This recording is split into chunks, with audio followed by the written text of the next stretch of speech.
సూర్యాపేట జిల్లా కోదాడలో విద్యార్థి కిడ్నాప్ కలకలం సృష్టించింది.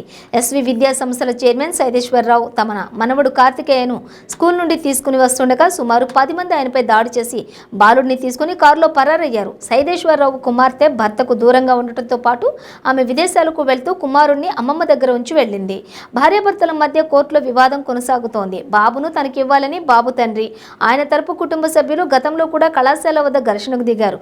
3 కార్లలో కోదాడకు వచ్చి సాయంత్రం స్కూల్ నుంచి ఇంటికి వెళుతున్న సమయంలో ఒక్కసారిగా దాడి చేసి బాబును కిడ్నాప్ చేసి తీసుకుని వెళ్లారు. పోలీసులకు సమాచారం ఇవ్వడంతో కేతేపల్లి టోల్ ప్లాజా దగ్గర 2 కార్లను పట్టుకున్న పోలీసులు 6గురిని అరెస్ట్ చేశారు.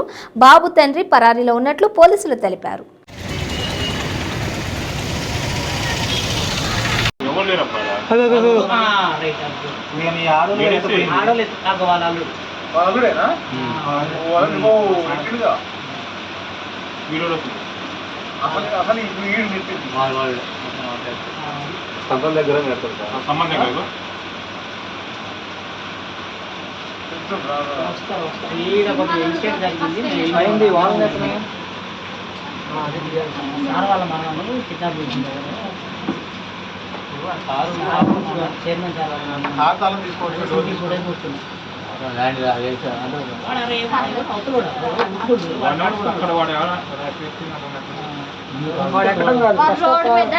రోడ్డు మీద ఒక కారు పెట్టొచ్చారు. ఆ కారు కోసం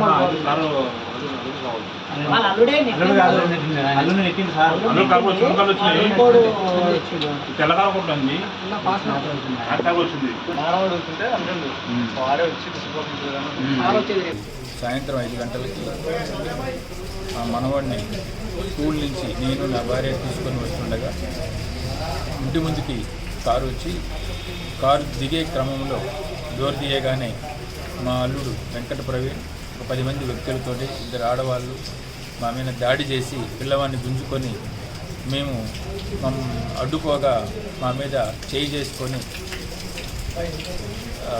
చెయ్యి ఏలు పగిలే విధంగా గోడకి నెట్టేసి నన్ను పిల్లవాడిని తీసుకొని కిడ్నాప్ చేశారు, తీసుకొని వెళ్ళిపోయారు. వెంటనే పోలీసు వాళ్ళు తగు చర్య తీసుకొని నా మనవాడిని నాకు అప్పచెప్పవలసిందిగా కోరుతున్నాను. 10 మంది వచ్చారు, 2 ఆడవాళ్ళు, 8 మంది మగవాళ్ళు, 3 కార్లలో వచ్చారు. వాళ్ళు పోలీసు వాళ్ళకి మేము చెప్పగానే వెంటనే స్పందించి 2 కార్లను పట్టుకున్నారు. 2 కార్లలో 6గురు దొరికారు. ఒక పెద్ద రాడ్ కర్రతోటి వచ్చారు. కర్రతో కొట్టాలనేటువంటి పెప్పర్ స్ప్రేలు, కర్ర ఇవన్నీ తీసుకొని వచ్చారు. మేము భయపడిపోయాం.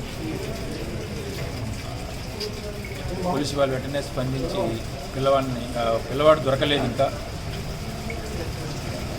పిల్లవాడిని ఒక 6గురు వ్యక్తులు ఒక లేడీతో సహా దొరికారు. మిగతా వాళ్ళు కూడా త్వరగా దొరికించుకొని పిల్లవాడిని రక్షించవలసిందిగా పోలీసు వారిని ప్రార్థిస్తున్నాం. కేసు పెట్టినాం, కేసు కడుతున్నారు, ఇన్వెస్టిగేషన్ చేస్తున్నామన్నారు.